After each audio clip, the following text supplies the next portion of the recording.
লুৰিণজ্যোতি গগৈ অকলে ৰাহুল গান্ধীক লগ কৰিব যোৱাক লৈ প্ৰশ্নৰ উত্থাপন হৈছে। অখিল গগৈয়ে আমি নিজে ভাষ্য সংগ্ৰহ কৰিছিলো।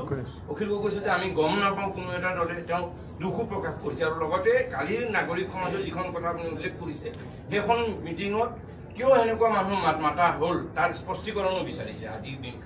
সেইটো তুমি নিউজ লাইফে বিচাৰিছা বাৰু, সেইটো স্পষ্ট কৰি দিওঁ মই আগতে। সেইটো অসমৰ ৰাইজে বিচৰা নাই।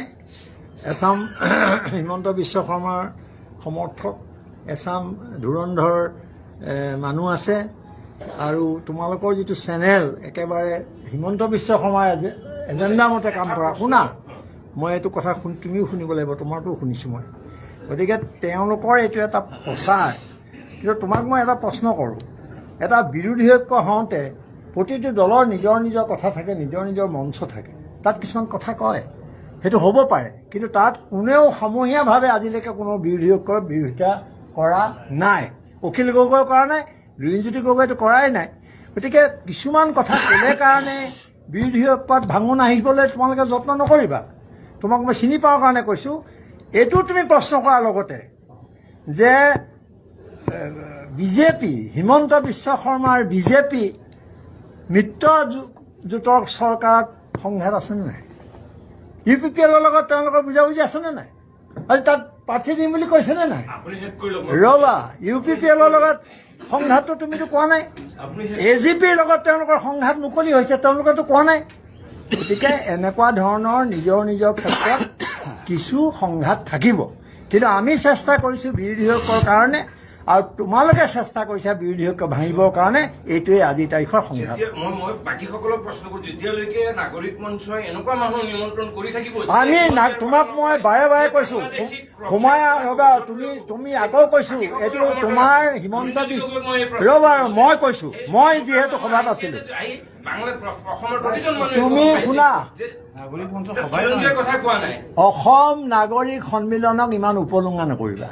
তাত ডক্টৰ হীৰেণ গোহাঁই, তোমালোকে হীৰেণ গোহাঁইক যি বুলি নোকোৱা, অতি সন্মানীয় মানুহ। এইটো কৰি আকৌ তেওঁলোকে এটা ডাইভাৰ্ট কৰিব আজি ইছ্যুটো। আপোনালোকে এইটোত নোসোমাব। মই তেওঁলোকত পোনপটীয়া কৰি লৈছোঁ, তেওঁলোকৰ এজেণ্ডা এইটো।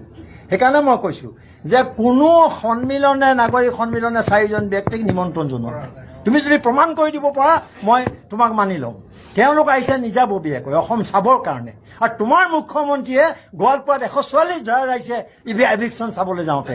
সেইটো আমাৰ কি দুখ নেকি? ৰ'বা, কালি তুমি সভালৈ যোৱা নাই, তোমালোকৰ কোনোবা এজন গৈছে, সোধা। ইংৰাজী আৰু হিন্দী আমি বুজি পাওঁ বুলি ভাবিছোঁ অলপ। ক'তো এজনো বক্তাই তেনেকুৱা কথা কোৱা নাই। আৰু যেতিয়া মই এইটো ক্লিয়াৰিফিকেশ্যন দিছিলোঁ অলপ আগতে, তথাপিও তুমি উলিয়াইছা যাতে তুমি মূল বিষয়বিলাকৰ পৰা তল পেলাই অন্যান্য কথাবিলাক মানুহৰ মাজলৈ লৈ যাব পাৰা।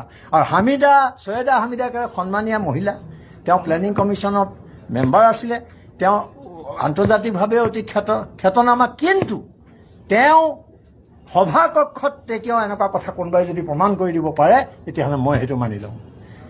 সভা শেষ হোৱাৰ পিছত বাহিৰত তেওঁ যেতিয়া এনেকুৱা কথা ক'লে, তোমাৰ নিচিনা সাংবাদিকে যেতিয়া সুধিলে, তেতিয়া ক'লে সেই কথাটো আমি গম নাপাওঁ। আৰু যেতিয়াই গম পাইছোঁ তেতিয়াই মই লগে লগে গৰিহণা দিছোঁ।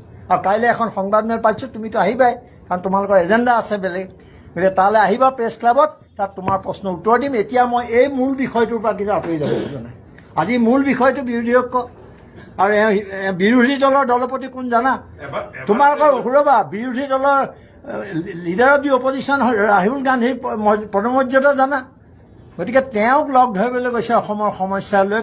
মই তাত দিল্লীত আছিলোঁ তেতিয়া, সেইটো কোনো অপৰাধ হ'ব নোৱাৰে। গতিকে তুমি অনুৰোধ কৰিছোঁ, তুমি এই এজেণ্ডা লৈ কাম নকৰিবা। আজি নকৰিবা, অন্ততঃ কাইলৈ কৰিবা, কাইলৈ কৰিবা। আৰু আজি মই আপোনালোকক শুনা, তুমিহে অকল সৰব হৈছা, আনটো কোনো হোৱা নাই। তুমি মোক সুধিছা এই প্ৰশ্নটো হিমন্ত বিশ্ব শৰ্মাক সুধি লোৱা। আমি যিকেইটা ক'লো এইকেইটা সোধা।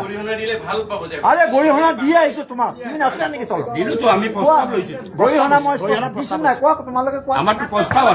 মই তলত যেতিয়া লগ ধৰি আহিছোঁ গৰিহণা দি আহিছোঁ নাই? অলপ আগতে ক'লো, তুমি শুনা নাছিল, সেইমাত্ৰ আহিছা তুমি।